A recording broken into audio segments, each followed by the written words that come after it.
RDLBV Face Facial Cleanser, huwag kayong basta-basta gumamit nito kung hindi kayo magsa-sunscreen. Ayan o. Ito yung isi-share ko sa inyong sunscreen ngayon guys. Kasi very affordable lang to. At pagkatapos, 50 SPF na siya. Ayan.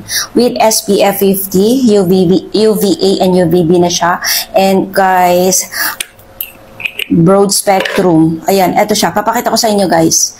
Ayan, papakita ko lang naman sa inyo kasi kailangan kapag gumamit kayo nito, kailangan may sunscreen. Kaya maraming nagrereklamo doon sa vlog ko. Ay nagtrending kasi yung vlog ko about dito. Bakit daw umiitim yung balat nila? Hulo, nagpapaaraw ka pagkatapos di ka mag-sunscreen. So ito ngayon guys, isi-share ko sa inyo ang sunscreen na to.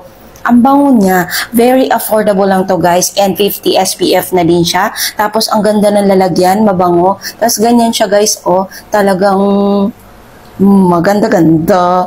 Tingnan niyo naman guys, ano siya, ito yung gusto ko kasi moisturizing siya, and then ano lang siya, yung water base. Ayan, tingnan niyo, ang bilis blend.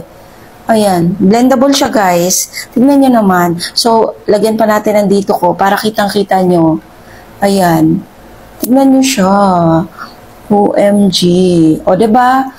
Ayan. Sa totoo lang, pangalawang ano ko na ulit ito guys. Kasi kahapon, tinry ko na din to kahapon. Sabi ko, ito yung isi-share ko nga sa mga, sa mga nagtatanong sa akin about sunscreen. Kasi kapag gumamit kayo ng facial cleanser na may halong astringent RDL, kailangan po talaga mag-apply kayo ng sunscreen. O, tignan nyo naman yung in-applyan ko at wala. O, diba? Guys, eto po talaga yung nakatanggal ng aking mga patsi-patsi or mancha-mancha dyan sa skin ko. And then, kailangan nyo talaga mag-sunscreen. O, itong sunscreen na to, para mabili nyo, lagay ko sa aking link dito sa video. Bye!